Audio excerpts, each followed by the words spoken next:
Hello hi எல்லோரும் எப்படி இருக்கீங்க? கண்டிப்பாக நல்லா இருக்கணும். இந்த வீடியோவில் நீங்கள் வெள்ளையங்கிரி விளாக் தான் பார்க்க போகிறீங்க. நம்ம ஸ்டார்டிங்லேருந்து போயிட்டு அந்த எக்ஸ்பீரியன்ஸ் எப்படி இருக்குன்னு. இந்த வருஷத்தில் நான் ஒரு டைம் தான் போனேன். போன வருஷத்தில் நான் 7 டைம் போனேன். 3 டைம் சாமி பார்த்தேன். மீதி எல்லாமே அந்த உழவர பணிக்காக நம்ம போயிருந்தோம். இந்த டைம் நல்லபடியாக போய் சாமி பார்த்துட்டு வந்துட்டோம். எங்களுக்கு ஸ்பெஷல் தரிசனமே கிடச்சி. அங்கே வெள்ளையங்கிரி கோயிலில் ஒரு 10 நிமிஷம் பக்கத்தில் சாமி பக்கத்தில் நின்று பார்க்க வச்சாங்க.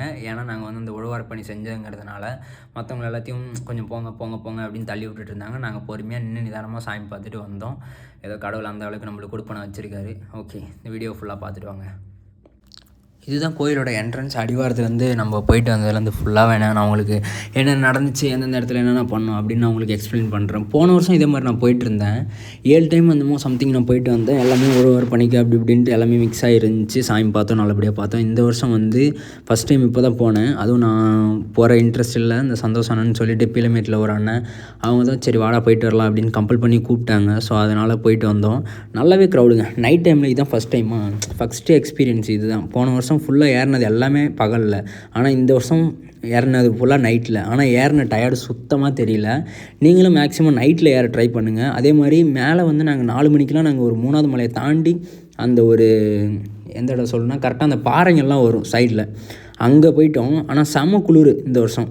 குளிர் நாங்கள் போனது வந்து ஒரு 4 மணியாக ஒரு 2 மணி நேரம் தான் இருந்துச்சு அப்படின்னு சரி கொஞ்சம் டயர்டாக இருக்குன்னு அந்த பாறை மேலே நாங்கள் படுத்து தூங்கிட்டோம். நானும் அந்த அண்ணனும். அந்த கிளிப்ஸ் நான் பின்னாடி ஆட் பண்ணுறேன்.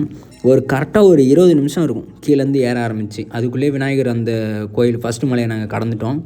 அடுத்து வந்து செகண்ட் மலையை கடக்கிறதுக்கு கொஞ்சம் டைம் ஆகிடுச்சு. ஏன்னா கொஞ்சம் நம்ம வேகனாக போக தேவையில்ல, கொஞ்சம் ரெஸ்ட் எடுத்து போவோம் அப்படின்னு சொல்லிட்டு எல்லாருமே குச்சி எடுத்துகிட்டு ஏறினாங்க. ஆனால் நம்மளுக்கு வந்து மேக்ஸிமம் போன டைம் நிறைய டைம் போனதுனால எனக்கு குச்சி அதிகமாக தேவைப்படலை. நான் மலை ஃபுல்லாகவே குச்சி எடுக்காமல் தான் போனேன். அந்த அண்ணனும் எடுக்கிறேன் அப்படின்னு சொன்னார், வேணான்னு நான் சொல்லிட்டேன். இந்த வீடியோ பார்த்துட்டு வாங்க. போன வருஷம் நாங்கள் வந்து பகலில் வந்தோம், இந்த வருஷம் நைட்டில் வந்திருக்கோம். இதுதான் ஃபஸ்ட் டைம் எக்ஸ்பீரியன்ஸு. இந்த மாதிரிலாம் நான் பேசினதே கிடையாது. ஆனால் இது நைட் டைம். அங்கே பாருங்கள் எத்தனை பேர் நடந்து வராங்க பார்த்தீங்களா. ஸோ அதனால் டயர்டாக இருக்குதுன்னு சொல்லிட்டு வெள்ளையங்கிரியில் ஒரு 4வது மலை இருக்கும் இந்த இடம், இங்கே வந்து உக்காந்துருக்கோம். இன்னும் கொஞ்சம் ஏதாச்சும் சொல்லணும், உன் எக்ஸ்பீரியன்ஸை சொல்லு. ஃபிசிக்கலி கொஞ்சம் ஃபிட்டாக இருக்கவங்கனால தான் நடக்க முடியும். ஆமாம், ஃபிசிக்கலி மென்டலி கொஞ்சம் ஃபிட்டாக இருக்கணும். அவங்கெல்லாம் நடக்கலாம். வில் பவர் இருக்கணும், என்டியூரன்ஸ் இருக்கணும், ஸ்டெமினா இருக்கணும், அவ்வளோதான். ஆனால் சர்வைவல் ஆஃப் த ஃபிட்டஸ்ட். எவ்வளோ பேர் போகிறாங்க பாருங்கள், லைட் அடிக்கிறாங்க, அதெல்லாம் காட்டு. பனியில் ஒன்றும் தெரிய மாட்டுது. பனி பாருண்ணா, எப்படி போகுது பாரு பனி. ரொம்ப அதிகமாக இங்கே ஒன்று நான் சொல்கிறேன், வரவங்க யாரும் பிளாஸ்டிக் கொண்டு வராதீங்க. பிளாஸ்டிக் கொண்டு வந்தீங்கன்னா திருப்பி கொண்டு போய் பொருட்களை அவாய்ட் பண்ணிடுங்க. இது வரலாம் அப்படின்னு சொல்லி ஒரு மாதத்துக்கு முன்னாடிலேருந்து பிளான் பண்ணி ஆகிட்டு இருந்தாச்சு. ஓப்பன் பண்ணதுலேருந்தே பிளான் பண்ணிட்டு தான் இருக்கோம். பட் ஆனால் நம்மளால் வர முடியல. ஏன்னு கேட்டிங்கன்னா எனக்கு லீவ் கிடைக்கல, அதனால் என்னால் வர முடியல. இப்போ தான் டைம் கிடச்சிருக்கு. அதுவும் முக்கியமாக நான் வந்ததுக்கு காரணம் இந்த அண்ணன் தான். இந்த அண்ணன் தான் என்னை கம்பல் பண்ணி வர வச்சார். இல்லைனா நான் இப்போ கூட வந்திருக்க மாட்டேன். லீவ் இல்லைன்னு சொல்லி ஒரு சாக் போக்கு சொல்லியிருப்பேன். ஆனால் செம்ம குளிருங்க, செம்மையாக குளிருது. சரி ஓகே, 6 மணிக்கு மேலே தான் இப்போ தூங்கி எழுந்திரிச்சிட்டு 6 மணிக்கு மேலே தான் மேலே ஏறுவோன்னு நினைக்கிறேன். சரி பார்ப்போம். என்னென்னா ஃபுல்லாக மிஸ்ட்டு தான், பனி தான், ரொம்ப அதிகமாக பனி பெய்யுது நைட் டைம். இந்த எக்ஸ்பீரியன்ஸ் இப்போ தான் ஃபஸ்ட் டைம் நாங்கள் ஃபீல் பண்ணுறோம். விடிஞ்சிருச்சு. அதுக்கப்புறம் ஒரு 6:30 மணிக்கு தான் சரி ஏறலாம் அப்படின்னு சொல்லிட்டு நாங்கள் ஏற ஆரம்பிக்கும் போது தான் சன்ரைஸ் ஆணுச்சு.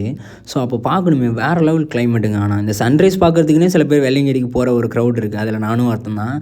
போன வருஷம் ஃபுல்லாக போனது எல்லாமே பகல்லையா. ஸோ சன்ரைஸை நான் பார்க்கல. இந்த வருஷம் கண்டிப்பாக நம்ம சன்ரைஸ் ஒரு டைமாச்சும் பார்த்துடணும் அப்படின்னு பிளான் பண்ணி தான் நாங்கள் நைட்லேயே முக்கியமாக வந்தோம்.